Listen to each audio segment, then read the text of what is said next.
الحمدللہ وکفا وسلام علی عبادہ الذین اصطفیٰ اشہد ان لا الہ الا اللہ وحدہ لا شریک لہ واشہد ان محمدا عبدہ ورسولہ صلی اللہ علیہ وآلہ وسلم۔ اللہم صلی علی محمد وعلی آل محمد کما صلیت علی ابراہیم وعلی آل ابراہیم انک حمید مجید۔ اللہم بارک علی محمد وعلی آل محمد کما بارکت علی ابراہیم وعلی آل ابراہیم انک حمید مجید۔ اما بعد فاعوذ باللہ السمیع العلیم من الشیطان الرجیم من ہمزہ ونفخہ ونفثہ۔ بسم اللہ الرحمن الرحیم۔ اولم یروا إِلَى مَا خَلَقَ اللَّهُ مِن شَيْءٍ يَتَفَيَّأُ ظِلَالُهُ عَنِ الْيَمِينِ وَالشَّمَائِلِ سُجَّدًا لِلَّهِ وَهُمْ دَاخِرُونَ۔ کیا پھر وہ دیکھتے نہیں ہر اس چیز کی طرف جو اللہ نے پیدا کی ہے؟ يَتَفَيَّأُ ظِلَالُهُ، جس کے سائے جھکتے ہیں، عن الیمین والشمائل، دائیں سے اور بائیں سے، سجدا للہ، اللہ کو سجدہ کرتے ہوئے، وہم داخرون، اس حال میں کہ وہ عاجزی کرنے والے ہیں۔ آیت نمبر 48 سورۃ النحل، یہاں سے آج کے سبق کا آغاز اللہ کے فضل اور اس کی توفیق سے ہو رہا ہے۔ اور جیسا کہ آپ کو معلوم ہے کہ سورۃ النحل کا یہ ابتدائی حصہ، بلکہ بیشتر حصہ، اللہ تعالیٰ کی وحدانیت، قرآن کا مرکزی موضوع توحید، اس کے اس بات کے لیے اور شرک کے رد کے لیے، گویا اس بات توحید اور رد شرک کے دونوں مضامین ایک دوسرے کے ساتھ جڑے ہوئے ہیں ان ابتدائی آیات میں، اور خاص طور پر ان آیات میں جس جگہ پہ ہم ہیں۔ اور میں نے عرض کیا تھا کہ آیت نمبر 1 سے لے کر آیت نمبر 89 تک یہ جتنی بھی آیات ہیں، اس میں اللہ کریم نے جو مشرکین مکہ ہیں ان کو خطاب بھی فرمایا ہے، ان کے اعتراضات کا جواب بھی دیا ہے، اور ان کے برے اعمال پر اور برے عقائد پر اور شرکیہ عقائد پر ان کو تنبیہ بھی فرمائی ہے، انذار بھی فرمایا۔ تو گویا مرکزی موضوع توحید ہے، اس بات توحید اور رد شرک۔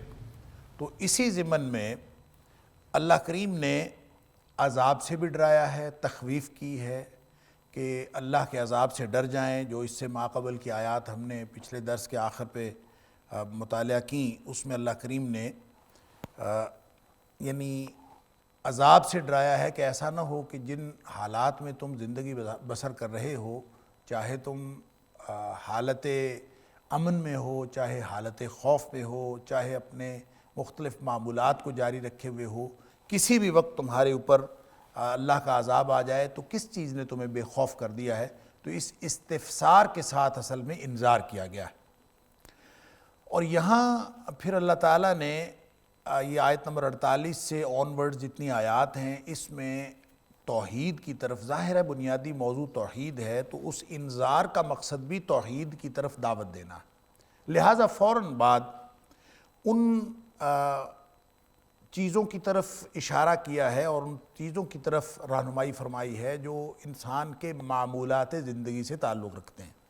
معمولات ہیں لیکن وہ دراصل وحدانیت الہ کے دلائل اور وہ چیزیں ہیں جن کی طرف انسان عام طور پر توجہ ہی نہیں کرتا۔ ہوتی معمول کی چیزیں ہیں اور ہر وقت انسان ان کو دیکھتا ہے، لیکن انسان اس کی طرف توجہ نہیں کرتا، تو اس کی طرف توجہ دلائی ہے اللہ تعالیٰ کی توحید کے دلائل کے طور پر۔ جیسا کہ ایک آیت جو بار بار دہرائی جاتی ہے سورہ یوسف کی، کہ اللہ کریم نے فرمایا وَكَأَيٍّ مِّنْ آیَةٍ فِي السَّمَاوَاتِ وَالْأَرْضِ يَمُرُّونَ عَلَيْهَا، کتنی ہی نشانیاں ہیں زمین و آسمان میں جس میں ہر روز یہ گزرتے ہیں۔ یعنی روزانہ کا معمول ہے، ہم روزانہ دیکھتے ہیں، وَهُمْ عَنْهَا مُعْرِضُونَ، لیکن یہ منہ پھیر کے گزر جاتے ہیں، اس کی طرف توجہ نہیں کرتے۔ تو انہی میں سے ایک نشانی اولم یرو، کیا یہ دیکھتے نہیں، اِلیٰ مَا خَلَقَ اللَّهُ مِنْ شَيْءٍ، کہ اللہ نے جو بھی کوئی چیز پیدا کی ہے، یتفیع ظلالہ عن الیمین والشمال، ذرا کوئی چیز اونچی ہوتی ہے، پڑی رہے تو الگ بات ہے۔ اب یہ دلیل ہے اللہ کی مخلوق کا حق ہے کہ وہ خالق کے سامنے سجدہ ریز ہو، خالق کا حق ہے اور مخلوق کا فرض ہے۔ خالق کا حق ہے کہ مخلوق اس کی بندگی کرے، اور مخلوق کا فرض ہے کہ وہ خالق کی بندگی کرے۔ لہٰذا کوئی جتنی بھی اشیاء کائنات ہیں، چاہے وہ شجر و حجر میں سے کوئی بھی چیز ہو، اگر تو وہ زمین پہ پڑی ہوئی ہے تو وہ تو فطرتاً سجدہ ریز ہے، وہ تو فطرتاً ایک حالت سجدہ میں ہے۔ لہٰذا نماز میں جتنی چیزیں بتائی گئی ہیں، چاہے وہ قیام ہو، چاہے وہ رکوع ہو، اور چاہے وہ سجود ہو، یہ سارے سمبولک ہیں، پوری کائنات کا ایک نظم بندگی ہے جس کو سمبولکلی علامتی طور پر اللہ نے انسانوں کی نماز کے اندر یکجا کر دیا ہے۔ اور وہ چاہے اشجار کا قیام ہو، جیسے درخت ہیں اور وہ قیام میں کھڑے ہیں، وہ بھی اللہ کے سامنے بندگی کا اظہار ہے۔ اور جیسے فرمایا کہ الم تر ان اللہ یسبح لہ من فی السماوات والارض والطیر صافات، زمین و آسمان کی ہر چیز اللہ کی تسبیح بیان کرتی ہے، حتیٰ کہ فضاؤں میں اڑتے ہوئے پرندے بھی اللہ کی تسبیح بیان کرتے ہیں۔ کل قد علم صلاتہ و تسبیحہ، ہر مخلوق کو معلوم ہے کہ اس نے نماز کیسے پڑھنی ہے، اس نے تسبیح کیسے کرنی۔ اور سورہ بنی اسرائیل میں فرمایا کہ وَلَٰكِن لَا تَفْقَهُونَ تَسْبِيحَهُمْ، تم ان کی تسبیح کو سمجھتے نہیں۔ کائنات کی ہر مخلوق اللہ کی تسبیح بیان کر رہی ہے، لیکن تمہیں ان کی سمجھ نہیں آتی۔ یہ ظاہر ہے یہ اللہ تعالیٰ نے پتھروں کو کیسی زبان دی ہے، وہ کس طرح تسبیح کرتے ہیں، درختوں کو کیسی زبان دی ہے، وہ اپنے اظہار کے ذریعے سے، زبان حال سے وہ اللہ تعالیٰ کی وحدانیت اور اللہ تعالیٰ کی تسبیح بیان کر رہے ہیں۔ تو اسی کی طرف یہ اشارہ کیا ہے کہ کائنات کی مخلوق پر، جتنی بھی مخلوق اس پر غور و فکر کرو۔ اب ظاہر ہے اس کے اولین مخاطبین تو مشرکین مکہ ہیں، اور رہتی دنیا تک ہر انسان اس کا مخاطب ہے کہ غور و فکر کرو کہ مخلوق جو بھی اس نے پیدا کی ہے، یا تو وہ پڑی ہوئی ہے، سجدے میں پڑی، ذرا سی بھی اگر وہ کھڑی ہے، ذرا سا بھی اگر اس کا عمود اونچا ہے، ذرا سا بھی وہ اگر زمین سے اونچی ہے، یعنی حالت سجدہ سے باہر نکلی ہے، تو اس کا لازماً سایہ ہوگا، اور جس کا سایہ ہوگا اس کا سایہ سجدہ کرے گا۔ لہٰذا کوئی مخلوق کھڑی ہو، کوئی پڑی ہو، ساری مخلوق دراصل اللہ تعالیٰ کے ہاں اللہ تعالیٰ کے سامنے سجدہ ریز ہوتی ہے۔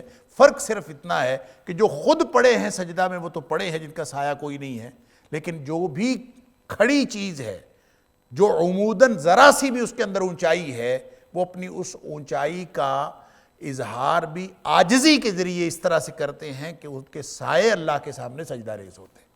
لہذا فرمایا یتفیع ظلالہ، ان کے سائے جو ہیں وہ جھکتے ہیں، پھرتے ہیں، عن الیمین وعن الشمال، دائیں سے بھی اور بائیں سے، سجدا للہ، اللہ کے سامنے وہ سجدہ ریز ہو جاتے ہیں۔ جتنا مرضی بلند مینار ہو، جتنی مرضی بلند عمارت ہو، اس کا سایہ تو اللہ کے سامنے سجدہ ریز ہوتا ہے۔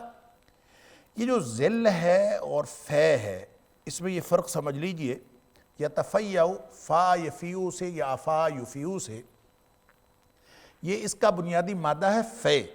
فے وہی ہے جس کو مال فے بھی کہتے ہیں، جو غنیمت کے مقابلے میں مال غنیمت وہ مال ہوتا ہے جو جنگ میں لڑائی کے نتیجے میں مسلمان فوج کو حاصل ہوتا ہے، اس کو مال غنیمت کہتے ہیں۔ اور اگر لڑائی ہوئے بغیر کچھ مال ہاتھ آ جائے، کفار کا مال جو اسلامی افواج کے قبضے میں آ جائے، تو اس کو مال فے کہتے ہیں، جس کا ذکر اللہ کریم نے سورہ حشر کے اندر فرمایا ہے۔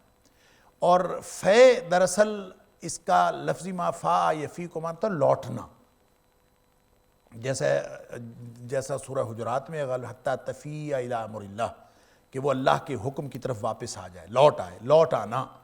تو یتفیع کا معنی لوٹنا بھی ہوتا ہے، فا یفیع کا معنی، اور اس کا معنی جھک جانا بھی ہوتا ہے، یعنی جو جھکتا ہے وہ بھی لوٹ کر جھکتا ہے۔ تو اس اعتبار سے اس کا معنی جھک جانا، لوٹ آنا یا پھر جانا، یہ سارے اس کے معنوں میں شامل ہے۔ لیکن بطور اسم فے سے جس طرح مال غنیمت مراد ہے، یا مال غنیمت سے کے علاوہ جو بغیر لڑائی کے ہاتھ آنے والا مال جہاد میں وہ مراد ہے، اسی طرح فے سے مراد سایہ بھی ہے، اور سائے میں بھی ایک خاص سایہ جو لوٹ کر آتا ہے، یعنی اس میں بھی لوٹ کے آنے کے معنی اپنے مفہوم کے اندر موجود ہیں سائے میں. کہتے ہیں کہ جو طلوع آفتاب سے لے کر زوال آفتاب تک کا سایہ ہے، کسی بھی چیز کا سایہ جو طلوع آفتاب سے لے کر زوال آفتاب تک ہوتا ہے، اس سائے کو فے نہیں کہتے، اس کو ظل کہتے ہیں. ظل بھی سائے کے لیے ہے، فے بھی سائے کے لیے ہے. اور اس میں اہل لغت نے فرق کیا ہے کہ ظل وہ سایہ ہے جو طلوع آفتاب سے لے کر زوال آفتاب تک یعنی نصف النہار تک جو سایہ ہوتا ہے اس کو ظل کہتے ہیں، اور جو نصف النہار کے بعد غروب آفتاب تک کا سایہ ہے اس کو فے کہتے ہیں. یہ ظل اور فے میں یہ فرق ہے. لہٰذا یہاں ظلال کو یتفیع کے فعل کے ساتھ اظہار کرنے کا مقصد یہ ہے کہ اس سے مراد وہ سایہ ہے جو بعد از زوال لمبا ہونا شروع ہوتا ہے، جیسے کہ وہ چیز اللہ کے سامنے سجدہ ریز ہوتی چلی جا رہی ہو اور وہ پھر بتدریج لمبا ہوتا چلا جاتا ہے. وہ اس سے مراد ہے کہ آپ دیکھیں کہ کائنات کی کون سی چیز ہے جو اللہ کے سامنے اس قدر سجدہ ریز نہیں ہوتی کہ وہ اپنی انتہا تک وہ پہنچ جاتا ہے سایہ، حتیٰ کہ وہ سایہ گم ہو جاتا ہے، لیکن وہ جو سایہ گم ہوتا ہے وہ اللہ کی ذات کے سامنے حالت سجدہ اور حالت عاجزی میں گم ہوتا ہے. یہ ہے یتفیع کا معنوی تعلق داخرون تک پوری آیت کے ساتھ. یتفیع ظلالہ کہ اس کا سایہ جو ہے وہ جھک جاتا ہے یا جھک جاتے ہیں اس کے سائے عن الیمین و شمائل، دائیں سے اور بائیں سے، سجدا للہ. ویسے تو جو سایہ طلوع آفتاب سے لے کر ہوتا ہے وہ بھی حالت سجدہ میں ہی ہوتا ہے، لیکن وہ کم ہوتا چلا جاتا ہے، اس لیے اس کی مثال نہیں دی. مثال اس کی دی ہے جو بڑھتا چلا جاتا ہے، کیونکہ اس کے اندر عاجزی کی مثال ہے اور اس کے اندر زیادہ سجدہ ریز ہونے کی اور عاجزی کی مثال اس کے اندر زیادہ فٹ آتی ہے، اس لیے فے کو استعمال کیا ہے، ذل کو استعمال نہیں کیا. وَلِلَّهِ يَسْجُدُ مَا فِي السَّمَاوَاتِ وَمَا فِي الْأَرْضِ. یہ تو ایک سائے کی مثال ہے. حقیقت بات یہ ہے کہ زمین و آسمان کی ہر چیز اللہ کے سامنے سجدہ ریز. وَلِلَّهِ يَسْجُدُ مَا فِي السَّمَاوَاتِ وَمَا فِي الْأَرْضِ. اللہ ہی کے لیے سجدہ ریز ہے، سجدہ کرتی ہے. ما فی السماوات وما فی الارض، زمین و آسمان کی ہر چیز. من دابۃ والملائکہ. اللہ اکبر. ہر طرح کے جاندار بھی، والملائکہ اور فرشتے بھی. وہم لا یستکبرون، اور ہرگز وہ استکبار نہیں کرتے. اچھا، یہ جو یہاں پہ جانوروں کی اور یعنی جانداروں کی اور فرشتوں کی مثال دی ہے، انسانوں کی نہیں دی. انسانوں کو تو توجہ دلائی جا رہی ہے کہ فرشتے بھی آسمانی مخلوق، دابہ جاندار جو زمین کے ساتھ جڑی مخلوق ہے، وہ بھی سارے کے سارے اللہ کے سامنے سجدہ ریز ہیں. تو اے حضرت انسان، تجھے کیا تکلیف ہے؟ تو اللہ کے سامنے سجدہ ریز کیوں نہیں؟ وَهُمْ لَا يَسْتَكْبِرُونَ. نہ فرشتے اللہ کے سامنے تکبر کرتے ہیں اور نہ ہی جاندار تکبر کرتے ہیں، سب اللہ کے سامنے سجدہ ریز ہوتے ہیں. اب یہ جو لا یستکبرون ہے، استکبار کا معنی لفظ استکبار کبر سے ہے. پہلے بھی کئی دفعہ بات ہو چکی، جب اس کے ساتھ الف سے سین تے آتا ہے کسی بھی لفظ کے ساتھ، اس میں طلب کے معنی پائے جاتے ہیں، خواہش پائی جاتی ہے. تو استکبار کا مطلب ہے وہ بڑا بننا نہیں چاہتے، یعنی ان کے اندر تکبر نہیں ہے، اپنے آپ کو بڑا ظاہر کرنا. اور یہ انسان کی، ہر انسان کی تقریباً خواہش ہوتی ہے کہ میں بڑا بنوں، اور جس کے دل میں یہ خواہش اللہ کے حکم کے مقابلے میں بھی باقی رہے وہ تکبر ہے. اور تکبر کسی کے دل میں اگر رائی کے دانے کے برابر بھی ہوا تو وہ جنت میں نہیں جا سکتا. تکبر جس شخص کے دل میں ہوا وہ جہنمی ہے، اللہ تعالیٰ معاف فرمائے.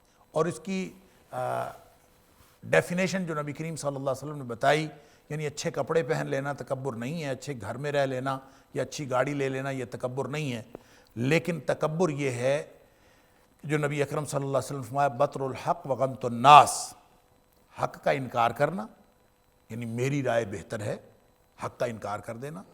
گویا وہ اپنی رائے کو بڑا بناتا ہے، حق کا انکار کر دیتا ہے. اور وغمط الناس، اور لوگوں کو حقیر سمجھنا کہ میں بڑا ہوں، میری بات بڑی ہے. تو دونوں اعتبار سے جب استکبار آتا ہے تو یہ انسانوں کے لیے اصل میں تباہی و بربادی کا باعث بنتا ہے. اس لیے فرمایا کہ آپ فرشتوں کو دیکھ لیجئے اور جانداروں کو دیکھ لیجئے. یخافون ربہم من فوقہم ویفعلون ما یؤمرون. چاہے جاندار ہوں، چاہے فرشتے ہوں یخافون ربہم من فوقہم، وہ اپنے رب سے ڈرتے ہیں جو ان کے اوپر ہے۔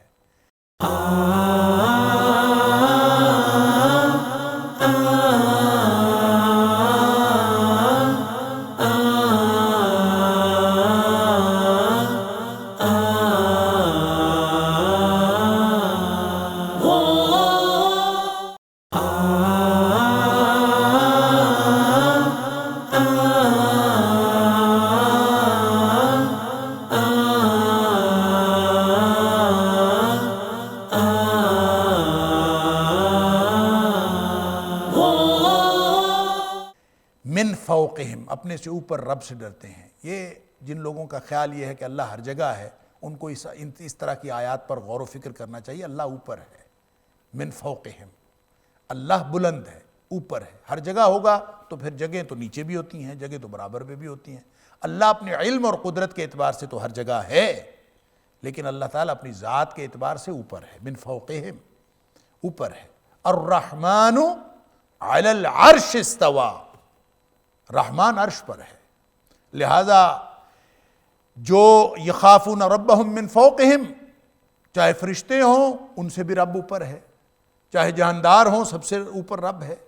اور جو نبی اکرم صلی اللہ علیہ وسلم نے فرمایا کہ جنت اگر مانگنی ہو اللہ سے تو جنت الفردوس مانگا کرو، اس لیے کہ جنت الفردوس سب سے اونچی اور سب سے اعلیٰ جنت ہے، اور اسی سے سارے جو جتنی جنت کی نہریں ہیں اس کے سرچشمے بھی جنت الفردوس کے اندر ہیں، وہیں سے یہ ساری نہریں نکلتی ہیں۔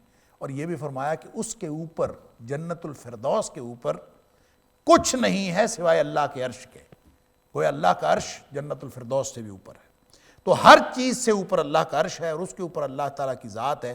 کتنی ہے، کہاں ہے، کتنی بڑی ہے، ہم کسی بھی چیز کا ادراک نہیں کر سکتے، لیکن ایک بات، من فوقہم، اللہ کہاں ہے؟ اوپر ہے۔ نبی اکرم صلی اللہ علیہ وسلم نے بھی اس کی وضاحت فرمائی۔ آپ نے وہ جو حدیث بتائی کہ ان اللہ تعالیٰ کتب کتاباً، اللہ نے ایک تحریر لکھوائی، قبل ان یخلق الخلق، مخلوق کے پیدا ہونے سے بھی پہلے اللہ تعالیٰ نے ایک تحریر لکھوائی، اور تحریر پہ کیا لکھوایا؟ اس میں لکھوایا کہ ان رحمتی سبقت غضبی، میری رحمت جو ہے میرے غصے پر حاوی، یہ لکھوایا۔ اور پھر نبی اکرم صلی اللہ علیہ وسلم فرماتے ہیں، بخاری شریف کی حدیث ہے، فَهُوَ مَكْتُوبٌ عِنْدَ اللَّهِ فَوْقَ الْعَرْشِ، اب وہ تحریر اب بھی لکھی ہوئی ہے عند اللہ، اللہ کے پاس، فوق العرش، عرش کے اوپر۔ گویا اس سے بھی بات واضح ہوئی کہ اللہ کہاں ہے؟ عند اللہ، اللہ کے پاس، کہاں؟ فوق العرش، عرش کے اوپر۔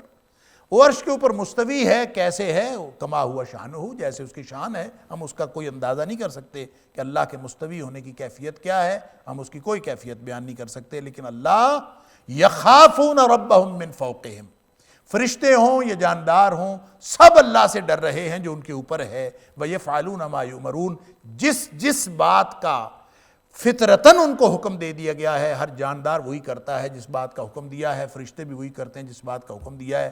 حکم سے انحراف کی اگر کوئی طاقت اور توفیق ملی ہے تو وہ صرف حضرت انسان کو ملی، یہ انحراف کرتا ہے اللہ کے حکم سے، وگرنہ کائنات کی اور کوئی چیز تو اللہ کے حکم سے انحراف کر ہی نہیں سکتی۔ وَيَفْعَلُونَ مَا يُؤْمَرُونَ، جو کچھ حکم دیا گیا ہے وہی کچھ کرتے ہیں۔ یہ آیت سجدہ ہے، آپ سب لوگ جو سننے والے ہیں بعد میں سجدہ کر لیجئے گا، جو لوگ اپنے گھروں میں موجود ہیں بے شک اسی وقت سجدہ کر لیں، اور جو اس وقت سجدہ نہیں کر سکتے وہ بعد میں کر لیں۔ وَقَالَ اللَّهُ لَا تَتَّخِذُوا إِلَٰهَيْنِ اثْنَيْنِ، اور اللہ تعالیٰ ایک بات ارشاد فرماتا ہے، لا تتخذوا إِلَٰهَيْنِ اثْنَيْنِ انما هو الہکم واحد، دو خدا نہ بناؤ، دو الہ نہ بناؤ، لا تتخذوا الہین اثنین، دو الہ نہ بناؤ، انما سوائے اس کے نہیں، ہوا الہ واحد، وہ ایک اکیلا الہ ہے۔ فَإِيَّايَ فَارْهَبُونَ، پس تم سب لوگ صرف مجھ سے ڈرو، اللہ اکیلا الہ، اس سے ڈرو بس۔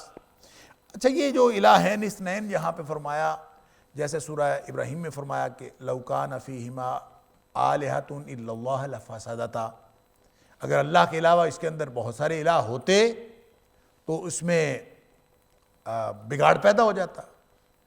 اب یہاں پہ فرمایا کہ دو نہ بناؤ، اس کا مطلب ہے دو ہوں یا متعدد ہوں۔ عربی زبان میں واحد کے علاوہ دو چیزیں ہوتی ہیں، اردو میں تو واحد اور جمع ہوتا ہے بس، عربی میں دو چیزیں ہوتی ہیں، ایک واحد ہوتا ہے، ایک تثنیہ ہوتا ہے، اور ایک جمع ہوتا ہے۔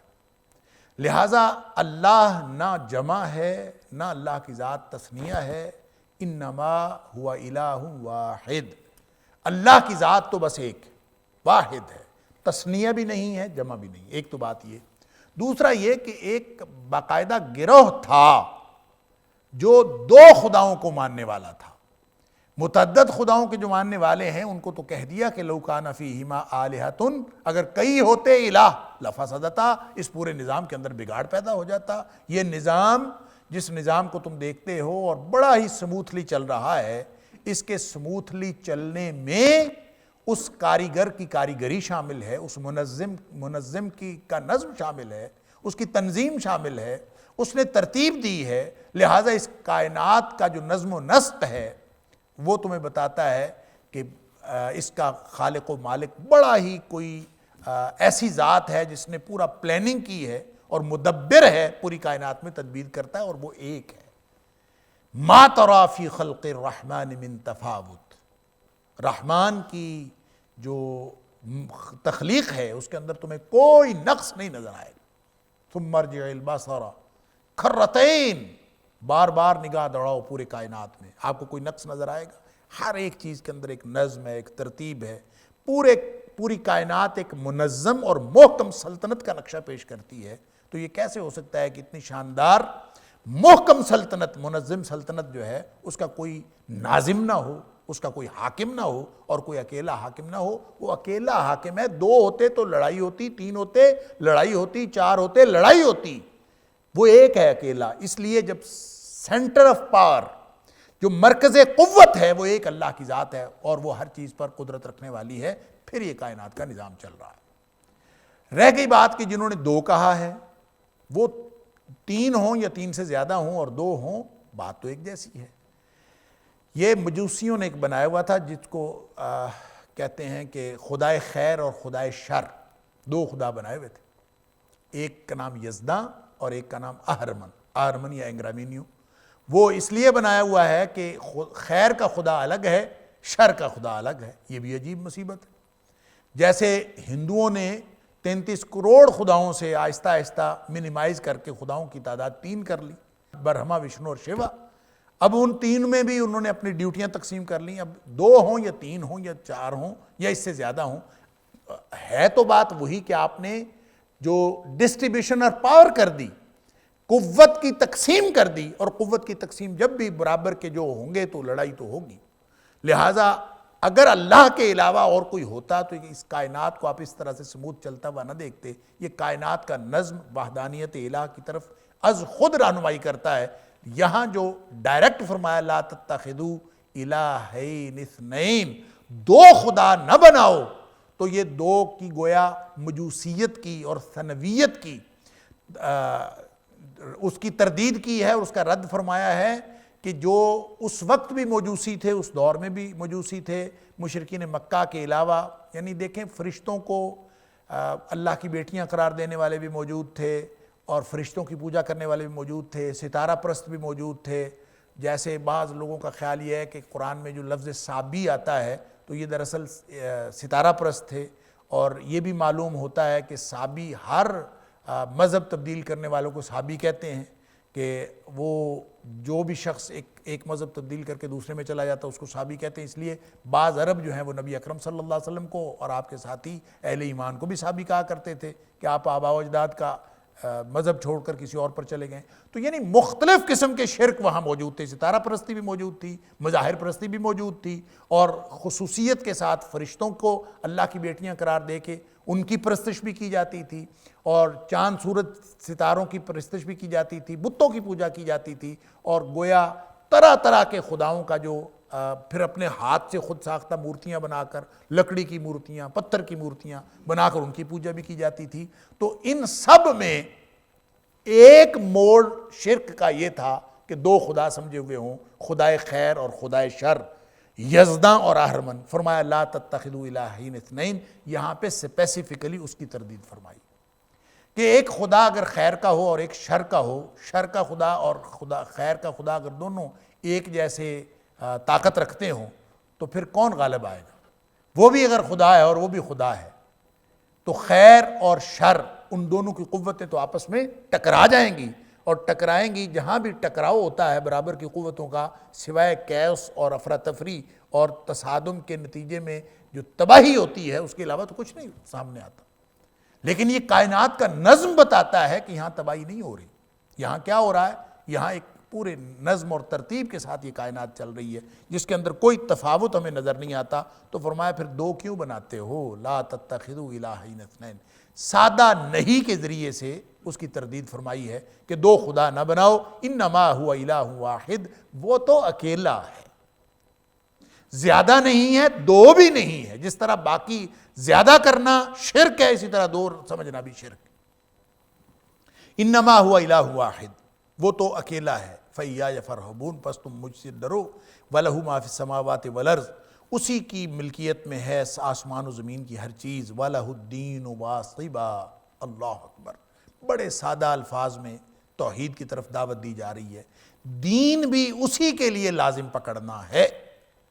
وَلَهُ الدِّينُ وَاصِبًا، یہ جو واصب ہے اس کا مطلب ہوتا ہے ہمیشہ رہنے والا، واصب، جیسے سورہ مومن میں وَلَهُمْ عَذَابٌ وَاصِبٌ، ان کے لیے دائمی عذاب، ہمیشہ رہنے والا عذاب۔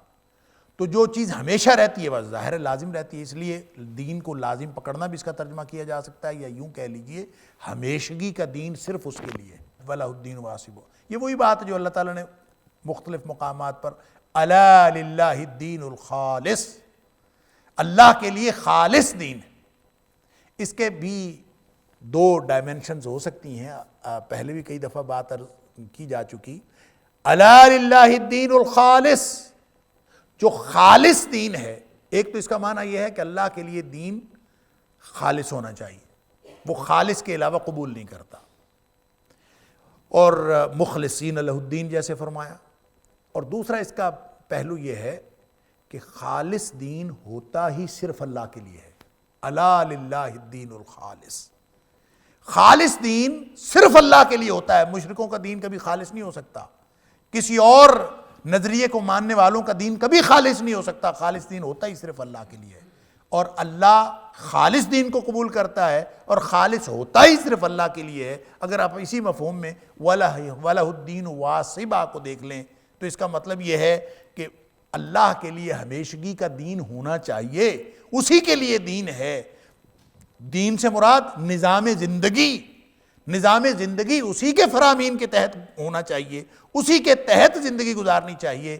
ایک تو اس کا یہ معنی ہے، اور دوسرا معنی یہ ہے کہ ہمیشگی کا دین صرف اللہ کے لیے ہو سکتا ہے، باقی جتنے بھی ادیان ہیں وہ وقتی ہیں، وہ کسی خاص مقصد کے لیے ہیں، وہ نظریہ، وہ عقیدہ، وہ عمل، وہ انفرادی اجتماعی طریقہ کار، وہ دائرہ کار، اس کا کوئی وقتی فائدہ ہو سکتا ہے، کوئی وقتی مقصد ہو سکتا ہے، کوئی وقتی مفاد کے لیے انسان کا کوئی وقتی رویہ ہو سکتا ہے۔ جو ہمیشگی کا دین ہے وہ تو صرف اللہ کے لیے، لہٰذا یہ دونوں پہلو یہاں پائے جاتے ہیں۔ وَلَهُ الدِّينُ وَاصِبًا، أَلَا لِلَّهِ الدِّينُ الْخَالِص، ایک جیسی بات ہے۔ فَاعْبُدِ اللَّهَ مُخْلِصًا لَهُ الدِّينَ، پس اللہ کی بندگی کرو اللہ کے لیے دین کو خالص کر کے۔ اب یہ اس کا مطلب یہ ہوگا، اس کے ساتھ واصب کو شامل کر لیں تو اس کا مطلب یہ ہوگا خالص بھی ہوگا۔ اور خالص کیا ہوتا ہے؟ خالص وہ ہوتا ہے جس کو آلودگیوں سے پاک کیا جائے۔ خالص یخلص، یہ جو سونے کو آگ پر تپایا جاتا ہے، سونے یا چاندی کو، زیورات کو، تاکہ اس میں سے میل کچیل نکل جائے، اس کو خالصہ کہتے ہیں۔ لہٰذا اللہ کے لیے جو دین جو اللہ کو پسند ہے وہ خالص دین ہے، وہ ہے جو اللہ کا دین ہے، اور وہ اس کے اندر میل کچیل نہیں ہونا چاہیے، کسی طرح کی آلودگی نہیں ہونی چاہیے۔ اور ساتھ ہی ساتھ یہ فرما دیا کہ وَلَهُ الدِّينُ وَاصِبًا، کہ ہمیشگی کا دین تو صرف اللہ کے لیے ہے۔ أَفَغَيْرَ اللَّهِ تَتَّقُونَ، اللہ اکبر۔ جب اللہ کے لیے دین ہے تو کوئی موقع ایسا نہیں آتا کہ اللہ کو ماننے والے کسی اور سے ڈرنا شروع ہو جائیں، وقتی طور پر درمیان میں سیگمنٹیشن کر کے وقت کی، جغرافیے کی، یا کسی بھی چیز کی، کہ جناب کسی جگہ پہ کسی اور سے ڈر لیں۔ کسی جگہ پہ جا کے اللہ سے ڈر لے، مسجد میں جا کے اللہ سے ڈر لیا، باہر آ کے کسی اور سے ڈر لیا، پارلیمنٹ میں جا کے کسی اور سے ڈر لیا، بازار میں جا کے کسی اور سے ڈر لیا، کسی اور کا خیال کر لیا، کسی اور کی طرف توجہ کر لی، کسی اور کی رضامندی۔ تتقون کیا ہے؟ ناراضگی سے بچنا اور رضامندی حاصل کرنے کی کوشش کرنا۔ اگر اللہ کی رضامندی مقصود نہیں ہے کسی بھی لمحے یا کسی بھی مقام پر،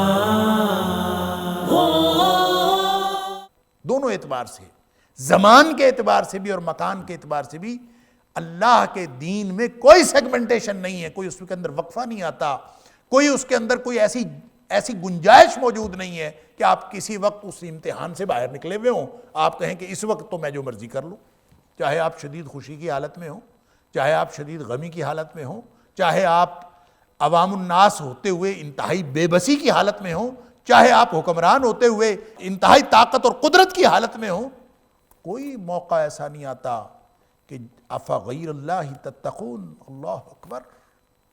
کبھی کسی موقع پہ کسی اور کا خیال کرتے ہو، کسی اور کی ناراضگی کا خیال کرتے ہو، کسی اور کی رضامندی کا خیال کرتے ہو؟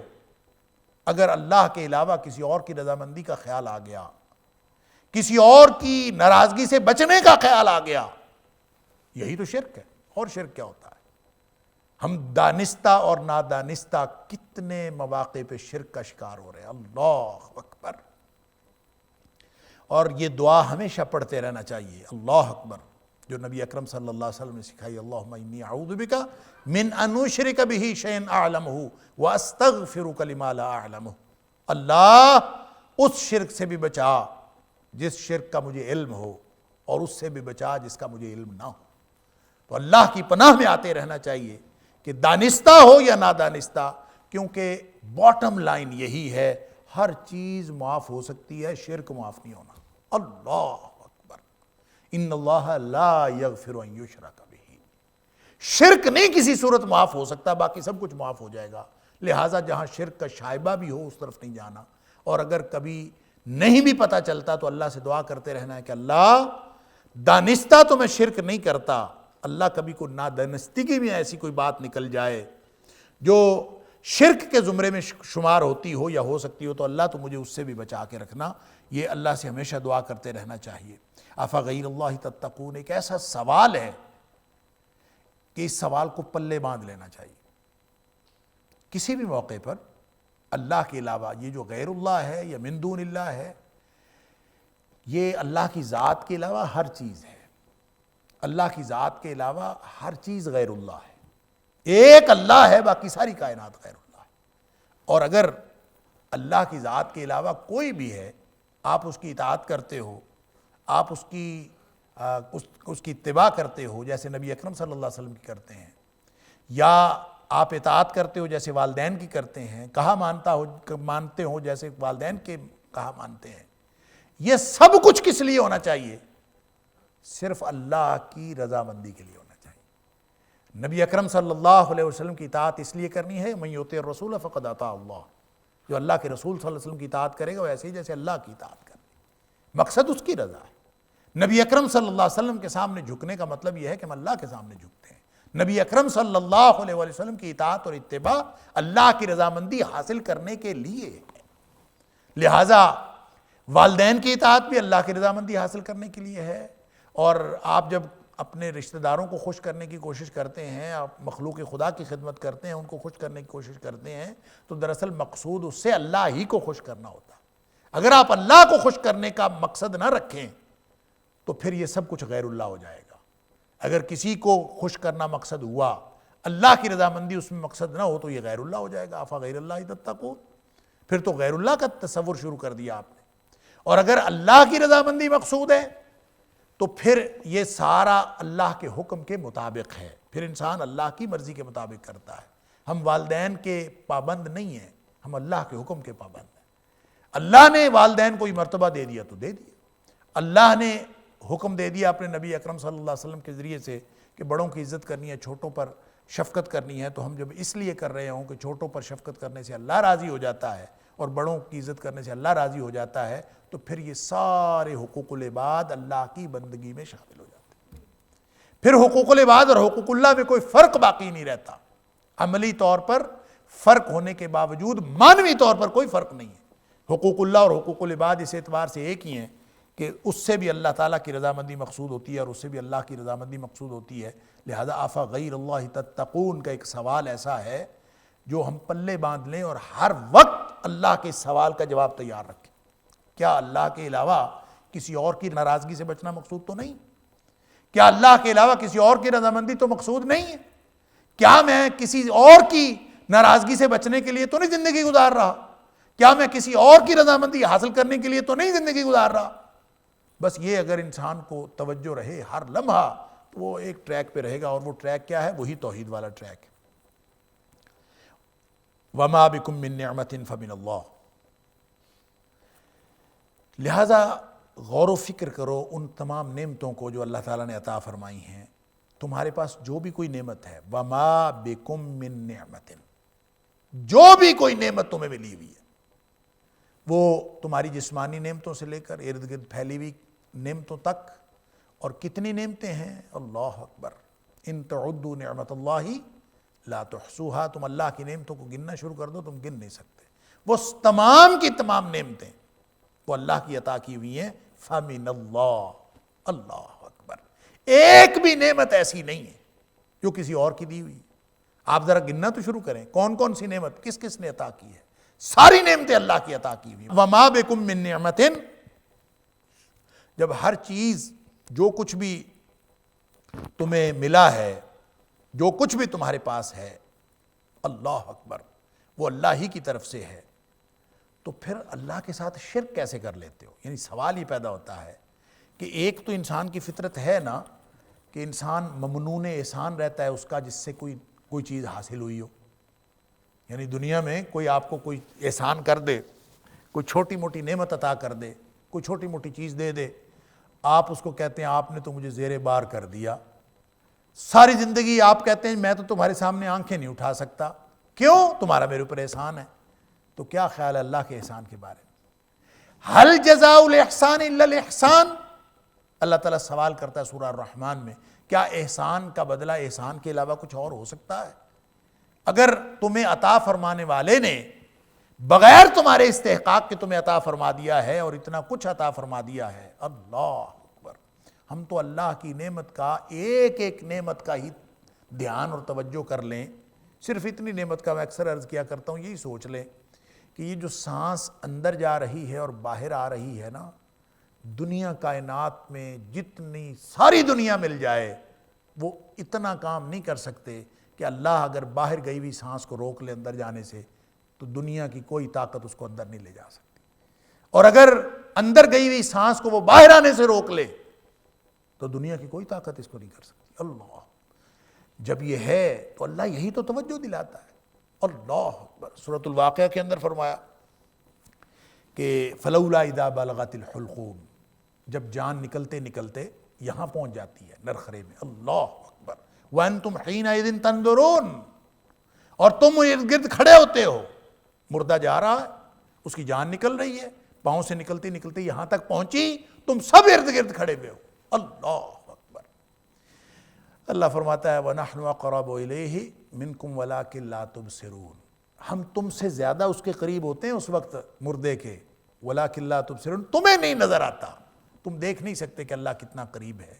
اللہ تعالیٰ ایک سوال کرتا ہے، اللہ تعالیٰ فرماتا ہے کہ فَلَوْلَا إِن كُنْتُمْ غَيْرَ مَدِينِينَ، اگر تمہارے خیال میں یہ سارا نظام کائنات جو امتحان کے لیے بنایا گیا ہے، الذی خلق الموت والحیات لیبلوکم ایکم احسن عملا، جو امتحان کے لیے پورا نظام اللہ نے بنایا ہے، اگر یہ صحیح نہیں ہے، اگر تمہارا اس پر عقیدہ نہیں ہے، تمہارا اس پر ایمان نہیں ہے، تو ایک کام کرو یعنی فلولا ان کنتم غیر مدینین، اگر تم واقعی کوئی بدلہ نہیں دیے جاؤ گے، کوئی نظام نہیں ہے، کوئی امتحان نہیں ہے، کوئی نتیجہ نہیں نکلنے والا، کوئی آخرت کا جواب دہی کا تصور نہیں ہے، اگر یہ کچھ نہیں ہے تو ایک کام کرو، ترجعونہا ان کنتم صادقین، یہ جو جان نکلتے نکلتے یہاں پہنچی ہوئی ہے، اب یہ نکلنے ہی والی ہے، تو تم ایسا کرو، ساری دنیا کی مشینیں لگا لو، ساری دنیا کی طاقت لڑا لو، اس کو واپس لا کے دکھا دو، ترجعونہا، اس کو واپس لا کے دکھا دو، ان کنتم صادقین، اگر تم سچے ہو، تو ظاہر ہے نہیں واپس لا سکتے، تو جب نہیں واپس لا سکتے تو کیوں نہیں اس کی بات مان لیتے؟ یعنی ایک دنیا میں کتنی نشانیاں ہیں جو اللہ تعالیٰ ہمیں دکھاتا ہے، تو یہاں ایک نعمت کو، ہر نعمت کا آپ دھیان توجہ کرتے جائیں، اللہ نے جو نعمت عطا کی ہے، نعمت کا احساس اس وقت ہوتا ہے جب چھن جاتی، اللہ اکبر، ذرا سا کچھ ہو جائے نا، ذرا سا پورا سسٹم خراب ہو جاتا ہے۔ یہ اب ایک بازو ہے، یہ ایک ہاتھ ہے، یہ ہلتا ہے، اس کی انگلیاں ہلتی ہیں، پاؤں کی انگلیاں ہلتی ہیں، پورا سسٹم ہے، اس کے اندر کتنے مسلز انوالو ہیں، کتنی رگیں انوالو ہیں، کتنی وینز ہیں، کتنا سسٹم اللہ نے بنایا ہوا ہے۔ ذرا سی چوٹ کہیں لگ جائے تو کہتا ہے جی پیر سن ہو گیا جی، اب تو وہ ہلتا ہی نہیں ہے، اللہ اکبر، وہ اگر ایک ذرا سا کچھ ہو جائے تو سارا سسٹم خراب ہو جاتا ہے۔ اتنی پیچیدگی، ایسا پیچیدہ نظام، یہ سب اللہ کی نعمتیں ہیں۔ تو انسان اگر اس کو سوچتا رہے کہ زبان ہل رہی ہے، آواز نکل رہی ہے، پاؤں زمین پر ٹکے ہوئے ہیں، ہاتھ میں طاقت ہے، نگاہ میں قوت ہے، سماعتوں کے اندر طاقت ہے، سماعتیں کام کر رہی ہیں، سب اللہ کی نعمتیں ہیں۔ وما بکم من نعمت فمن اللہ، سب تو اللہ کی نعمتیں ہیں۔ ثم اذا مسکم الضر، پھر اس کی دلیل تو تم خود بھی ہو، سبحان اللہ، ثم اذا مسکم الضر، یہ ساری نعمتیں اللہ کی دی ہوئی ہیں، اللہ کے علاوہ کوئی نہیں دے سکتا، اس کی دلیل تم خود بھی ہو۔ کیا؟ ثم اذا مسکم الضر، یعنی یہاں اولین مخاطبین تو مشرکین مکہ ہے نا، تو ساری دنیا کے کافر، ساری دنیا کے مشرک اور ساری دنیا کے مومن سب مخاطب ہیں کہ اس کی دلیل تو انسان خود ہے۔ کیسے دلیل ہے؟ کہ چاہے مشرک ہو، چاہے کافر ہو، جو مرضی ہو، اذا مسکم الضر، جب تمہیں کوئی تکلیف پہنچتی ہے نا، سبحان اللہ، فطرت بنانے والا، انسان کا پیدا کرنے والا، وہ کتنا ہماری فطرت کو جانتا ہے، سبحان اللہ۔ وَأَسِرُّوا قَوْلَكُمْ أَوِ اجْهَرُوا بِهِ إِنَّهُ عَلِيمٌ بِذَاتِ الصُّدُورِ، چاہے تم ظاہر کرو، چاہے تم چھپاؤ، وہ تو دلوں کی باتوں کو بھی جانتا ہے۔ أَلَا يَعْلَمْ مَنْ خَلَقَ، جس نے پیدا کیا ہے کیا خیال ہے وہ نہیں جانتا؟ تم سے زیادہ تمہیں جانتا ہے۔ أَلَا يَعْلَمْ مَنْ خَلَقَ، کیا وہ نہیں تمہیں جانتا جس نے تمہیں پیدا کیا ہے؟ وَهُوَ اللَّطِيفُ الْخَبِيرُ، اور صرف پیدا کرنے والا ہی نہیں ہے، وہ باخبر بھی ہے اور بڑا باریک بین ہے، ہر چیز کو جانتا ہے۔ اس کو تمہاری فطرت تم سے زیادہ معلوم ہے، تو وہ تمہیں تمہاری فطرت سے دلیل دیتا ہے۔ کیا؟ ثم اذا مسکم الضر، جب تمہیں کوئی بیماری پہنچتی ہے، کوئی تکلیف پہنچتی ہے، کوئی کسی بھی طرح کی جسمانی تکلیف پہنچتی ہے، فإلیہ تجارون، تو تم اسی کے سامنے آہوزاری کرتے ہو۔ یعنی جب وہ آدمی جو کہہ رہا ہوتا ہے کہ میں اللہ کو نہیں مانتا، اس کو جب ایک دم جھٹکا پڑتا ہے نا، اس کے منہ سے بھی مائی گاڈ ہی نکلتا ہے۔ جو کہہ رہا ہوتا ہے کہ میں نہیں مانتا، جو ہی اس کو جھٹکا لگتا ہے تو ہائے اللہ ہی کہتا ہے، اس کو سوائے اس کے اور کچھ یاد نہیں آتا۔ جس کو جتنی مرضی مصیبت آ جائے، اللہ اکبر، چھوٹی مصیبت ہو یا بڑی مصیبت ہو، ہمارے استاد محترم یہ اس کا ایک بالکل یعنی اپنے ساتھ بیتا ہوا واقعہ سنایا کرتے تھے۔ وہ کہتے ہیں کہ خاتون بیٹھی تھی اور ساری بحث بس کے اندر وہ یہی کرتے جا رہی تھی کہ کوئی اللہ کی ذات کوئی نہیں ہے، وجود باری تعالیٰ کا ایسے مسلمانوں نے ڈھونگ رچایا ہوا ہے، نعوذ باللہ من ذالک، اور اس طرح کی بحث کرتی آ رہی تھی۔